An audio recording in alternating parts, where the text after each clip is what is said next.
Tinitira na natin itong boundary. Ayan. Ayan.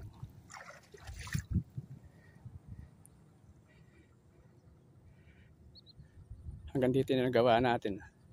Mayayari natin ngayon ito. Itong boundary na ito. Kapiraso na lang doon sa dulo. Ayan, ngayon lang natin ginawa yun. Ayan, natapos na natin itong boundary dito sa parteng itaas. Ayan.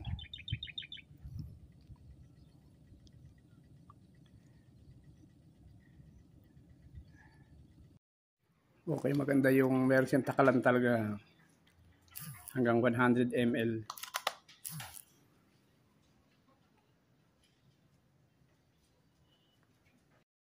Ganito pala yung pinakatakip niya. Meron tayong tatanggalin dun sa, ayan yung nasa ibabaw na plastic din. Ngayon ang gagawin natin timplada 100 ml. Ganito. Ibig sabihin marami itong 3G na to, 3G. Mapakarami nagpapatotoo nito na mahusay. Na yung iba yung mga tigan Nueva Ecija pa.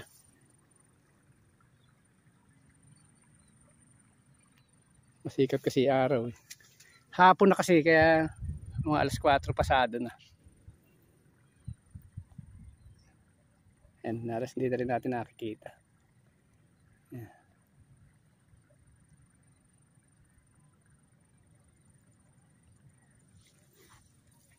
Kaya tetestingin natin dito sa punlaan natin.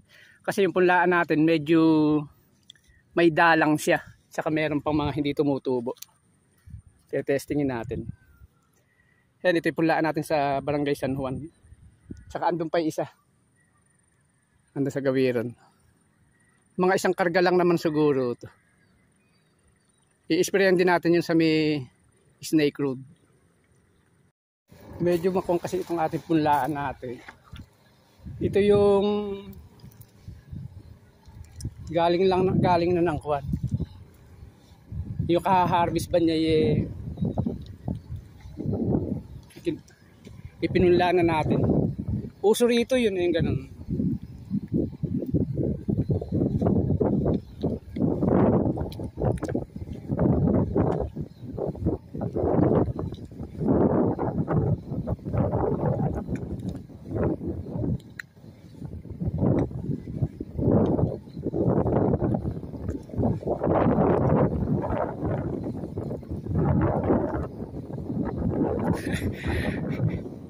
Makakuha natin itong 3G.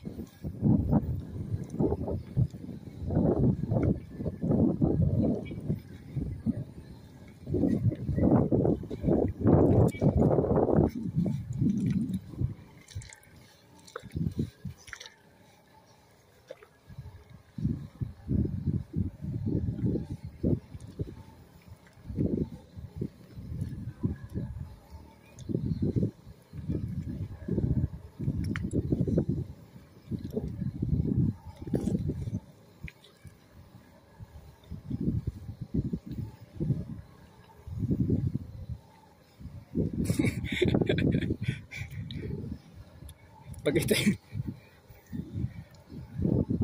baka ako lang ang tumira ng pulyar dito na pulaan pa lang eh.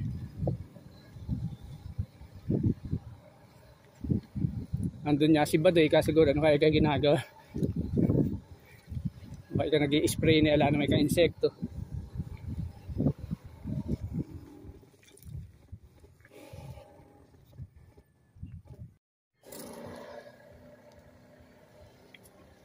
Pag dito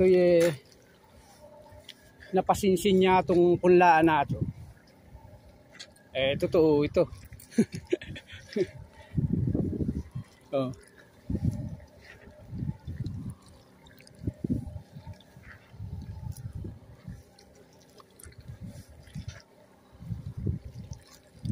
Pero marami nang nangitirin.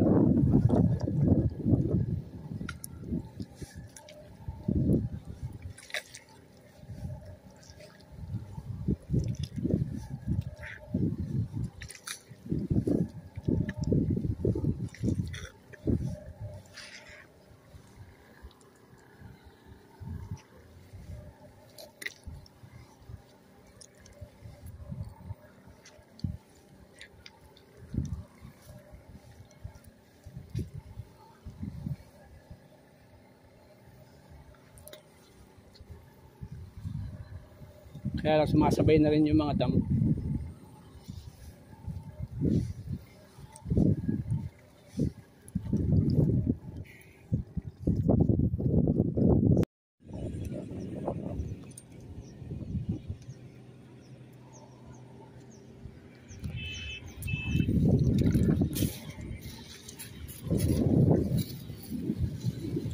Ito mas madalang naman ito. Ewan natin kung mapasisinsin pa nitong ating ini-spray na ito.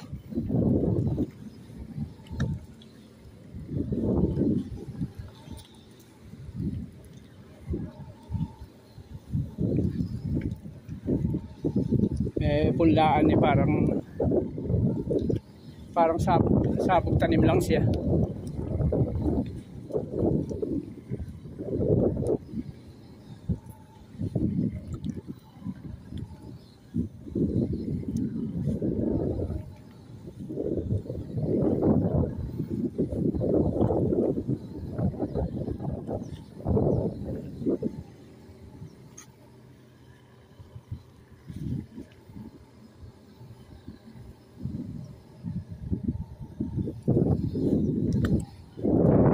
Kung totoo yung mga nagpapatunay na mahusay ito, yung patay nga na, yung patay parang nabuhay pa nito nung inisprayan nito